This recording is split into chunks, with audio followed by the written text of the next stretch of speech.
Middle class परिवार के बेटा होखल मतलब हर सपना से पहले जिम्मेदारी लिखल बा। सुबह उठ के कॉलेज जाला, बाकी मन में डर रहेला फीस कैसे भरम, माई के दवाई कहाँ से आई। दोस्त लोग घूमे जालन, बाकी वो बेटा गली के लाइट बुझला से पहले नौकरी खोजे निकल जाला। माई कहेली बाबू पढ़ लिह, जिंदगी संवर जाई, बाकी बेटा के दिल जानेला किताब से पहले कर्ज के किस्त पढ़ल जरूरी बा।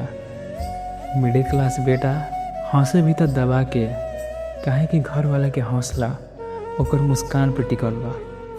इस जिंदगी के सबसे बड़ा दर्द हो खुद के सपना मार के घर के सपना जियावे के पड़ेला। मिडिल क्लास जिंदगी ना हो, साला जहर हो। मिडिल क्लास की बेटा जिंदगी ना जिएला, ओकरा जिंदगी बस निभावेला।